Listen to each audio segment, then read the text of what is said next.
মোৰ মানুহজন কায়িকভাৱে যদিও আঁতৰি গৈছে, তেখেত সদায় আমাৰ মাজত জীয়াই থাকিব।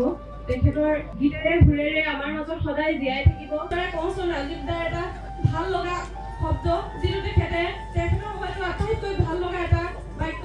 সকলোৱে সমস্যাৰে ক'ব দেই, জয় আই অসম!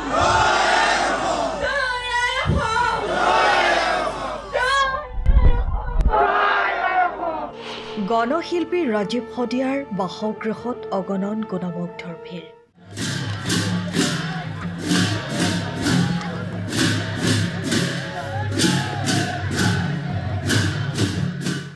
টুপচিঙা গাঁৱত আজি কেৱল মানুহ আৰু মানুহ।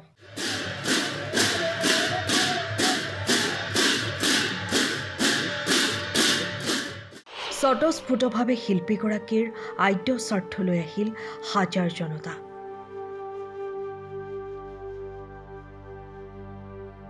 কিদৰে স্থান লাভ কৰিলে উদযাপিত হয় প্ৰয়াত শিল্পীজনৰ এনেদৰে আদ্য স্বাৰ্থ।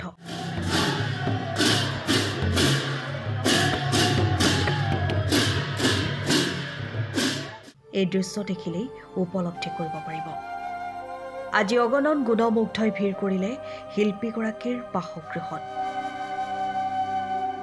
স্বতঃস্ফূৰ্তভাৱে শিল্পীগৰাকীৰ পৰিয়ালৰ কাষত থিয় দিলে হাজাৰ জনতা। মৰমৰ শিল্পীগৰাকীক শ্ৰদ্ধাঞ্জলি জ্ঞাপন কৰিলে অলেখ গুণমুগ্ধই।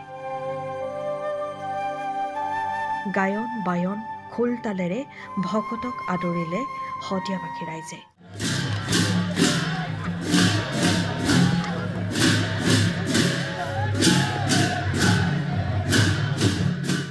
মোৰ স্বামী কায়িকভাৱে যদিও আমাৰ মাজত নাই, তেওঁক আমি গীতে মাতেৰে জীয়াই ৰাখিব লাগিব।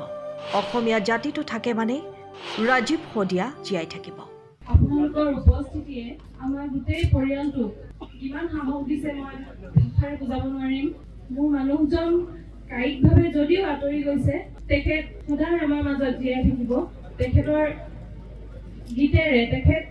গীতেৰে সুৰেৰে আমাৰ মাজত সদায় জীয়াই থাকিব। অসমীয়া জাতিটো থাকে মানে ৰাজীৱ শদিয়াও জীয়াই থাকিব। এয়া মোৰ বিশ্বাস আৰু আশা। ৰাজীৱ দাই, মই তেখেতক ৰাজীৱ দা বুলিয়ে মাতিছিলোঁ, সম্বোধন কৰিছিলোঁ। ৰাজীৱ দাই মোক তেখেতৰ হৈ ল'ৰা এটা দি থৈ গৈছে। ল'ৰাটোকো মই জাতিটোৰ কাৰণে আগবঢ়াই দিম। আৰু এইখিনি কৰোঁতে আপোনালোকৰ সাহস আৰু অনুপ্ৰেৰণা, আপোনালোকৰ পৰামৰ্শৰ দৰকাৰ হ'ব।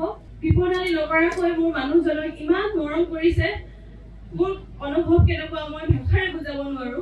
এটা নিশাৰ ভিতৰতে তেখেতলৈ এটি গীত আগবঢ়াইছিলে।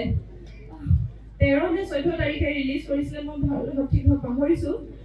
তাৰপিছতে আমাৰ লোহিত গগৈদেৱ, অসমৰ কণ্ঠশিল্পী এজন লিখিছোঁ শিল্পী লোহিত গগৈদেৱে এটি গীতেৰে আমাৰ পৰিয়ালটোক আপোনালোকে আশীৰ্বাদ কৰিব, ল'ৰাটোকো আশীৰ্বাদ কৰিব। ময়ো যাতে সাহসেৰে মূৰ তুলি থিয় হৈ থাকিব পাৰোঁ, তাৰ বাবে আশীৰ্বাদ কৰিব।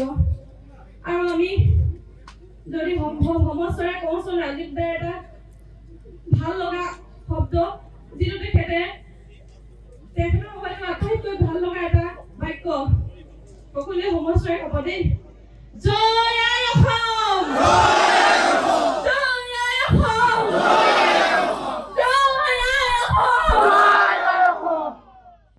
উপস্থিত সকলোকে ধন্যবাদ আৰু কৃতজ্ঞতা জনাই শিল্পীগৰাকীৰ পত্নীয়ে অশ্ৰুসিক্ত নয়নেৰে সমস্বৰে ধ্বনি দিয়ে, জয় আই অসম, জয় আই অসম।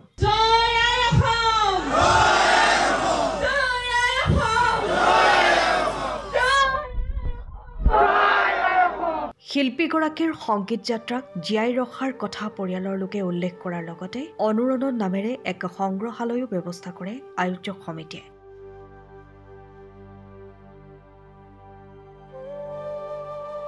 শিল্পীগৰাকীৰ স্মৃতিত স্মৰণিকা কণ্টোনমান উন্মোচন, লগতে শিল্পীগৰাকীৰ গীত মৰমৰ ককাইদেউ শুভ উদ্বোধন। লাখ লাখ অনুগামীৰ উপস্থিতিত জনতাৰ শিল্পী ৰাজীৱ শদিয়াৰ আদ্য স্বাৰ্থ এনেদৰে সম্পন্ন হয়। শেষৰ মোৰ গীতেই তেওঁ আৰম্ভ কৰি বা মোৰ গীতৰ প্ৰেৰণাৰে তেওঁ আগবাঢ়িছিলে, মোৰ সেই অনুপ্ৰেৰণাৰে আগবাঢ়িছিলে। গতিকে মোৰ গীতবিলাক গাইছিলে, তাৰপিছত তাৰ পৰা প্ৰেৰণা লৈ নতুন নতুন ঠিকনা বিচাৰি পাইছিলে। গতিকে মই কৈছে গান গোৱাৰ কোনো হেৰি নাই তথাপিতো ৰিজাং মুখৰ একা বেকা দীঘলীয়া বাট তাতে নানাজনৰ নানা ৰঙৰ সমন্বয়ৰ হাত হৈছে আৰু ইয়া হ'ল সমাধি তীৰ্থ হৈছে ৰাজীৱ শদিয়া সমাধি তীৰ্থত সাৰে থাকিব সদায় সাৰে আছে প্ৰজন্মই সদায় বিচাৰিব সকলোলৈ ধন্যবাদ ৰাইজ শিল্পী ৰাইজৰ মাজতে বিলীন হৈ গৈছে গণশিল্পী ৰাইজে আখ্যা দিছে গণশিল্পী আমি পৰিয়ালবৰ্গ হিচাপে আমি কৃতজ্ঞ অসমৰ জনাধাৰণৰ ওপৰত অসমৰ জনাধাৰণে প্ৰকৃত শিল্পীজনক চিনি পালে আৰু সেই মৰ্যাদাটো দিলে আজি টুপচিঙাৰ দৰে ভিতৰৰ গাঁওখনৰ পৰা সহজ সৰল মানুহ এজনে গৈ পেলাই গণশিল্পী স্থান পালে সেইটো ৰাইজৰ আশীৰ্বাদ আৰু ৰাইজে যে ইচ্ছা কৰিলে এজন মানুহক গণশিল্পী আখ্যা দিব পাৰে আৰু ৰাইজৰ হৈ গান গোৱা এজন মানুহ যিজন মানুহে প্ৰতিজন মানুহৰ অসমৰ জনসাধাৰণৰ হৃদয়ত স্থান পালে আৰু প্ৰতিজন মানুহৰ ঘৰত স্থান পালে গতিকে আমি আশা কৰিছোঁ ভৱিষ্যত দিনবোৰত যাতে ৰাজীৱ শদিয়া আৰু সৃষ্টি হওক আৰু ৰাজীৱ শদিয়া সৃষ্টিৰাজীয়ে অসমীয়া জাতীয়তাবোধৰ এটা নতুন প্ৰেৰণা হওক আৰু আশা কৰিছোঁ যাতে এই তেওঁ সৃষ্টিৰাজী কৰ্মৰাজী আমাৰ ৰজাঘৰে প্ৰজাঘৰে মিলি সংৰক্ষণ কৰক আৰু ভৱিষ্যত দিনবোৰলৈকে আমাৰ অসমীয়া জাতিৰ কাৰণে এটা প্ৰেৰণাৰ উৎস হওক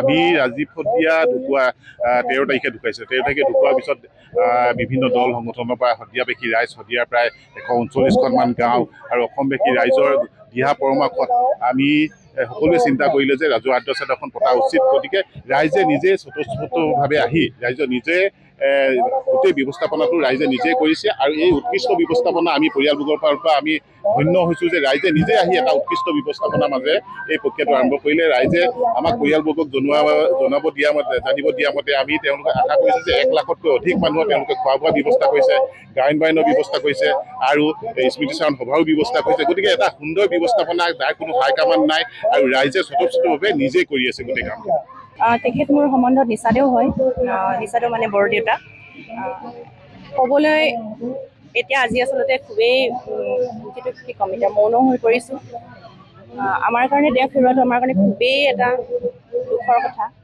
কি আছিল তেখেত আমাৰ কাৰণে আমাৰ পৰিয়ালৰ মানুহে জানে আমি বংশধৰ হিচাপে তেওঁক কি পাইছিলোঁ কি নাই পোৱা কিন্তু মৃত্যুৰ পাছতো এজন মানুহে যিটো ৰূপত সমাদৰ লাভ কৰিলে সেইফালৰ পৰা কিন্তু নিজকে আমি অশেষ মানে ধন্য মানিছোঁ অসমৰ ৰাইজে জাতীয়তাবাদৰ পক্ষত যি থিয় দিছে আৰু ভাবোঁ যে এই কামটো আগলৈও কৰি থাকক প্ৰতিজন যি গণশিল্পী আছে সকলোকে তেওঁলোকে এনেদৰে আদৰ কৰক আৰু আমাৰ এই পৰিয়ালটো মানে মোৰ নিচাদৰ পৰিয়াল হওক বা আমি এনেকুৱা ধৰণৰ যিমানবোৰ মানুহ আছোঁ আমি সংঘবদ্ধ হৈ কাম কৰোঁ এই জাতীয় চেতনাটো যাতে ইয়াতে শেষ হৈ নাযাওক আজিৰ পৰা পুনৰ আৰম্ভ হওক তিনিচুকীয়াৰ পৰা অজয় শৰ্মাৰ ৰিপৰ্ট টাইম অফ আছাম সময়ৰ খবৰ সময়ত পাবলৈ ফ'ল' কৰক টাইম অফ আছাম